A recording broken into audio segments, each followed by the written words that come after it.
দর্শক, এই মুহূর্তে আওয়ামী লীগের কারাবন্দী সাবেক একজন সংসদ সদস্য এবিএম ফজলে করিম চৌধুরীকে জামিনে মুক্তি পাইয়ে দিতে তার পরিবারের কাছে প্রসিকিউটর সাইমুম রেজা তালুকদারের ১ কোটি টাকা চাওয়ার অভিযোগের বিষয়ে কথা বলছেন আন্তর্জাতিক অপরাধ ট্রাইব্যুনালের চিফ প্রসিকিউটর মোহাম্মদ আমিনুল ইসলাম। আমরা সরাসরি সেখানে চলে যাচ্ছি। এই পেশায় আমি কাজ করছি। আমি একদম নিম্ন আদালত থেকে সুপ্রিম কোর্ট পর্যন্ত সকল আদালতে আমার কাজের অভিজ্ঞতাও আছে। আমার কর্মজীবনে, আমার প্রফেশনাল জীবনে আমি বাংলাদেশের বহু আলোচিত মামলা, এটা আপনারা অনেকে হয়তো জানেন, বহু আলোচিত মামলার আমি ডিফেন্সে কাজ করেছি, অনেক মামলায় আমি প্রসিকিউশনে কাজ করেছি। প্রসিকিউশনে স্পেশাল পাবলিক প্রসিকিউটরের দায়িত্ব পালন করার অভিজ্ঞতা আমার 5 বছর আছে। এখন সরকার আমাকে নিয়োগ দিয়েছেন এখানে।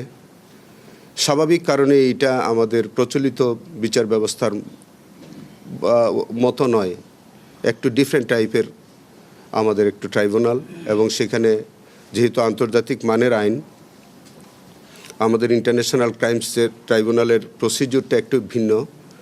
সেখানে কাজ করতে গেলে সঙ্গত কারণেই আমাদের একটু সময় লাগে, এবং সেইটার মধ্য দিয়েও কিন্তু আমি রাত দিন কাজ করে যাচ্ছি সবার সহযোগিতা নিয়েই। গতকালকে যখন আমি আজকে সকালবেলা যখন আমি এই নিউজটা আমার বাসায় আমি দেখলাম, তাৎক্ষণিকভাবে আমি আমার সব প্রসিকিউটরদেরকে বললাম যে আপনারা সকাল 9টার মধ্যে উপস্থিত থাকবেন।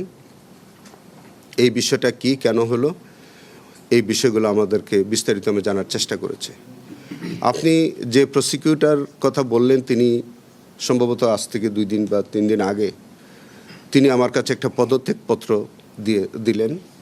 সেই পদত্যাগপত্রের ভাষাটা ছিল সম্ভবত এরকম যে তিনি আগে শিক্ষকতা করতেন এবং তিনি তার শিক্ষকতায় ফেরত যেতে চান।